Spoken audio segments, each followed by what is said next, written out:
अस्सलाम वालेकुम। कैसे हैं आप सब लोग? उम्मीद करती हूँ कि ऑफिस से होंगे। और आज जो है मेरा टॉपिक है, आज का जो मेरा लेक्चर है वो आईबीए स्क्रीनिंग टेस्ट के हवाले से है। और ये मैंने जो है एक एक्सपेक्टेड सिलेबस बनाया है।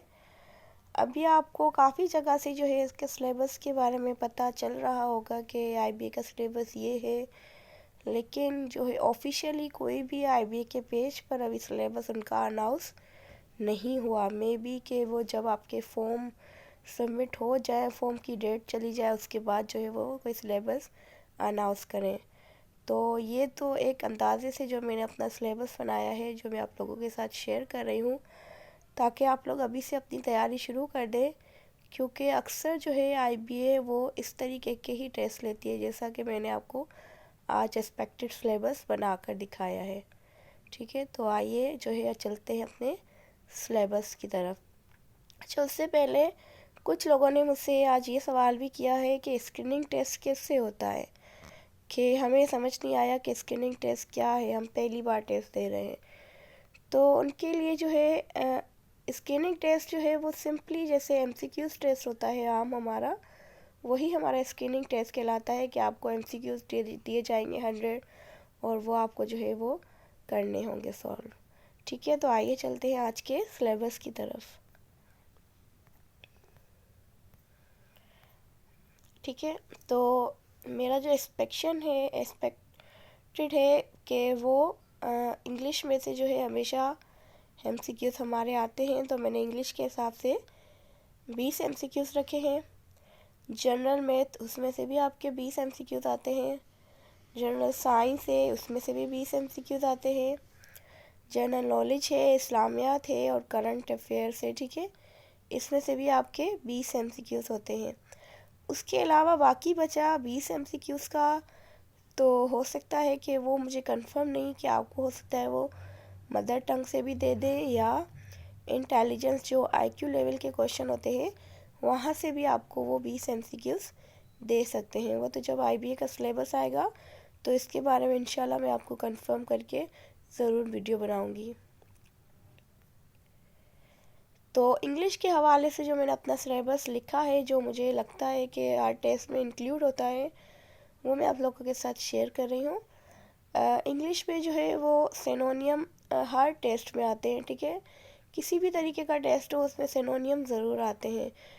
और उसके बाद एंटोनियम्स आते हैं। ये सिनोनियम और एंटोनियम क्या है कि सिनोनियम जो है वो एक जैसे मीनिंग वाले अल्फाज होते हैं। मोस्ट जो है जो बिल्कुल सूट कर रही हो मीनिंग, वो आपको चूज़ करनी पड़ती है। और एंटोनियम अपोजिट वर्ड्स होते हैं। ठीक है, उसके बाद है आपका all tenses active and passive voice. आपको सारे टेंसेस के एक्टिव और पैसिव वॉइस पर कमांड हासिल होनी चाहिए। ठीक है, आपको वो एक्टिव जुमला दे सकते हैं पैसिव चूज़ करने के लिए, और पैसिव भी दे सकते हैं उसका एक्टिव चूज़ करने के लिए। फिर है हमारा डायरेक्ट एंड इनडायरेक्ट नरेशन। ठीक है, इसमें भी आपको कोई भी एक जुमला देंगे और उसका डायरेक्ट नरेशन भी पूछ सकते हैं और उसकी इनडायरेक्ट नरेशन भी पूछ सकते हैं। ठीक है, उसके बाद है प्रीपोजिशन। ठीक है, ये तो एक अहम टॉपिक है इंग्लिश के हवाले से, और इसमें से हर टेस्ट में जो है सवाल ज़रूर आते हैं। उसके बाद है सेंटेंस कंप्लीशन। ठीक है, कोई भी एक फिल इन द ब्लैंक्स ये छोड़ देंगे और आपको जो है वो वहाँ पे एक सूटेबल वर्ड जो है उसमें से चूज़ करके पुट करना होगा। और है ऑल पार्ट्स ऑफ स्पीच। ठीक है, सारे पार्ट्स ऑफ स्पीच पे आपको कमांड हासिल होनी चाहिए। एक और टॉपिक है जो मैं ऐड करना भूल गई, वो है रीडिंग पैराग्राफ, रीडिंग कॉम्प्रीहेंशन। ठीक है, जिसमें वो आपको कोई भी पैसेज दे देते हैं पैराग्राफ, और वो आपको रीड करके उसमें से क्वेश्चन आंसर देने होते हैं। ठीक है, वो भी इंग्लिश में ज़रूर इंक्लूड होता है। उसके बाद है हमारा मैथ्स के हवाले से सिलेबस। तो इसमें आपको जो है पहले बेसिक अरिथमेटिक यानी एडिशन, सब्ट्रैक्शन, मल्टीप्लिकेशन और डिवीजन, इन 4 चीज़ों पे आपको कमांड हासिल होनी चाहिए। फिर है हमारा परसेंटेज क्वेश्चंस। ठीक है, परसेंटेज के हवाले से क्वेश्चन आते हैं। उसके बाद है हमारा रेशियो एंड प्रोपोर्शन क्वेश्चंस। ठीक है, फिर है हमारा प्रॉफिट एंड लॉस। फिर है फ्रैक्शंस, फिर हमारा बेसिक अलजेब्रा, मतलब अलजेब्रिक जो इक्वेशंस होती हैं उनका एडिशन, सब्ट्रैक्शन, मल्टीप्लिकेशन और डिवीजन कैसे होता है, ठीक है। और बेसिक ज्योमेट्री, यानी उसमें आप शेप्स देख लीजिएगा, उनके नाम्स वगैरह देख लीजिएगा, तो ये जो है ये ज़रूर इंक्लूड होता है, ठीक है। उसके बाद है हमारा जनरल साइंस। जनरल साइंस में हमारा पहला टॉपिक है basic knowledge about human body, ठीक है। ह्यूमन बॉडी के बारे में आपको बेसिक नॉलेज होनी चाहिए, मिसाल के तौर पे कि उनकी हड्डियाँ कितनी हैं, उनके मसल्स कितने हैं, ठीक है, तीत कितने हैं, परमानेंट तीत कितने हैं, टेम्पररी कितने थे, तो इसके बारे में आपको मुकम्मल एक कमांड हासिल होनी चाहिए। उसके बाद सेल है, ठीक है, उसके बारे में भी आपको मुकम्मल नॉलेज होनी चाहिए। बॉडी फंक्शंस है, जैसे हमारे जैसे डाइजेस्टिव है, रेस्पिरेटरी है, सर्कुलेटरी है, नर्वस है एंड एक्सक्रीटरी सिस्टम है। उसके बाद है plants basic structure and function, ठीक है। प्लांट्स का आपको बेसिक स्ट्रक्चर और फंक्शन ज़रूर स्टडी करना है। उसके बाद है सोलर सिस्टम। सोलर सिस्टम का टॉपिक जो है वो हर बार जो है उसमें से सवाल आपके आते हैं, और इसकी वीडियो आपको मेरे चैनल पे भी ज़रूर मिलेगी, कि इसकी वीडियो मैंने पहले से ही मेरे चैनल पे बनाई हुई है, तो आप लोगों ने अगर नहीं देखी तो वो ज़रूर देखिएगा।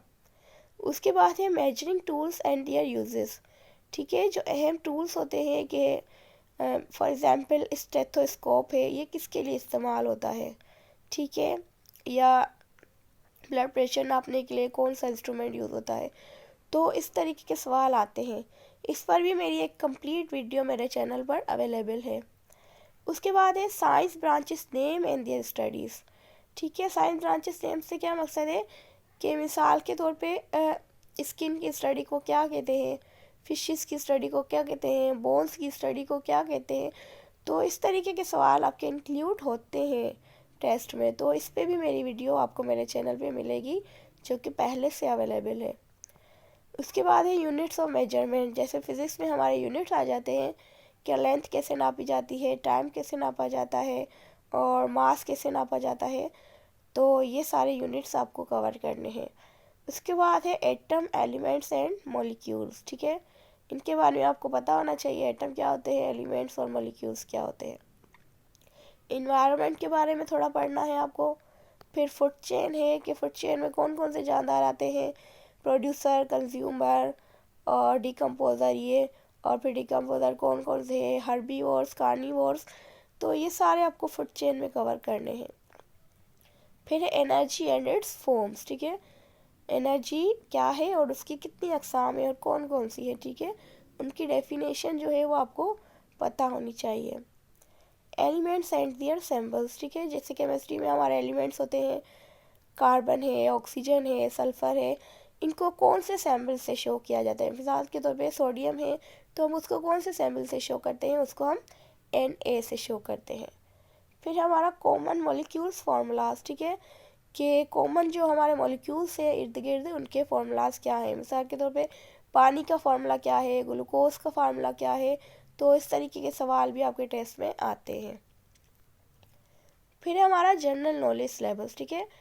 उसके बाद इसमें आ जाता है हमारा कंट्रीज़ कैपिटल्स, के मुल्कों के सारे कैपिटल्स आपको कवर करने हैं। इसके हवाले से भी मेरे चैनल पे वीडियो पहले से अवेलेबल है। कंट्रीज़ करेंसीज़, इसके बारे में भी मेरे चैनल पर वीडियो अवेलेबल है कि मुख्तलिफ़ मुल्कों की करेंसी कौन सी है। फिर है लार्जेस्ट, हाईएस्ट एंड स्मॉलेस्ट इन पाकिस्तान, इसके बारे में भी जो है मेरे चैनल पे 2 वीडियोस अवेलेबल हैं, ठीक है, कि इन वर्ल्ड या पाकिस्तान के अंदर जो है वो कौन सी सबसे बड़ी, सबसे लंबी और सबसे छोटी चीज़ें हैं। फिर है हमारा नेशनल थिंग्स ऑफ पाकिस्तान, ठीक है, पाकिस्तान की तमाम नेशनल जो चीज़ें हैं उसके बारे में आपको मालूम होना चाहिए। नेशनल फ्लावर क्या है, नेशनल जानवर कौन सा, एनिमल कौन सा है, नेशनल बर्ड कौन सा है, तो इसके बारे में आपको स्टडी करनी है। फेमस पर्सनैलिटीज़ कंट्रीब्यूशन, जैसे कि अहम हमारी शख्सियात हैं, अल्लामा इकबाल है, कायदे आज़म है, सर सैयद अहमद ख़ान है, और इसी तरीके से जो भी हमारी मशहूर शख्सियात हैं तो उनके कंट्रीब्यूशन के बारे में भी आपको थोड़ा सा स्टडी करना है। Old and second name of cities of Pakistan, ठीक है, जितने भी सिटी हैं पाकिस्तान के उनका पुराना नाम या दूसरा नाम क्या है, इस तरीके के सवाल भी आते हैं। Province of Pakistan, provinces of Pakistan में मतलब आपको ये पढ़ना होगा कि सिंध है उसका कैपिटल क्या है, पंजाब का कैपिटल क्या है, उनकी एरिया कितना है, उसमें कौन सा बड़ा है कौन सा छोटा है, डिस्ट्रिक्ट कितने हैं। इसके हवाले से भी एक वीडियो मेरे चैनल पर अवेलेबल है। उसके बाद है इस्लामिया सिलेबस, ठीक है। यहाँ पे आपको हज़रत मोहम्मद सल्लल्लाहु अलैहि वसल्लम की लाइफ के बारे में कंप्लीट स्टडी करनी है कि मतलब उनकी माँ का नाम, उनके वालिद का नाम, दादा का नाम, चाचा का नाम, और उनकी बीवियाँ और जो है अज़वाज मुतहरात, उनके बच्चे। तो एक कंप्लीट स्टडी जो है वो आपको इनकी लाइफ के बारे में करनी है। फिर है टाइटल्स ऑफ प्रॉफिट, ठीक है, कि मिसाल के तौर पे नजीबुल्लाह किसका टाइटल है, खलीलुल्लाह किस नबी का टाइटल है, इस तरीके से। Basic knowledge about Holi Quran, ठीक है। इसमें आपको एक कुरान के बारे में जो है वो बेसिक नॉलेज हासिल करनी है। मिसाल के तौर पे कुरान में कितनी सूरतें हैं, कितनी मक्की हैं, कितनी मदनी है, ठीक है। तो ये जो टाइटल्स ऑफ प्रॉफिट है और basic knowledge about Holi Quran है, इसके भी क्वेश्चंस जो है वो मेरे चैनल पर अवेलेबल हैं, आप लोग इसको ज़रूर देखिएगा। फिर है 4 holy books and their profits, ठीक है, 4 आसमानी किताबें और वो किन नबियों पर नाज़िल हुई वो। बेसिक नॉलेज अबाउट नमाज एंड देयर टाइप्स, ठीक है, नमाज के बारे में बेसिक नॉलेज और उनकी किस्मों के बारे में, जैसे कि नमाज कसूफ़ है, नमाज खसूफ़ है, नमाज इस्तिस्का है, तो ये किसके लिए पढ़ी जाती हैं, तो इसके बारे में भी मेरे चैनल पर वीडियो अवेलेबल है। नॉलेज अबाउट ऑल गज़वास, ठीक है, जैसे गज़वाए बदर है, गज़वाए खंदक है, गज़वाए ओहद है, इनके बारे में भी आपको एक अच्छी स्टडी करनी है। कैलिफेट ऑफ इस्लाम यानी खलीफे इस्लाम के हज़रत अबू बकर, हज़रत उस्मान, हज़रत उमर, हज़रत अली, तो इनके बारे में भी आपको जो है वो मुकम्मल स्टडी करनी होगी, ठीक है। तो जो है मेरा आज का सिलेबस यहीं तक था। उम्मीद करती हूँ कि ये आपके लिए बहुत ज़्यादा हेल्पफुल रहेगा टेस्ट की तैयारी के हवाले से। अगर मेरा लेक्चर आपको पसंद आया है तो उसको लाइक कीजिएगा और शेयर कीजिएगा, और अब तक अगर मेरे चैनल को सब्सक्राइब नहीं किया तो मेरे चैनल को सब्सक्राइब कीजिएगा। Thank you so much. अल्लाह हाफिज़।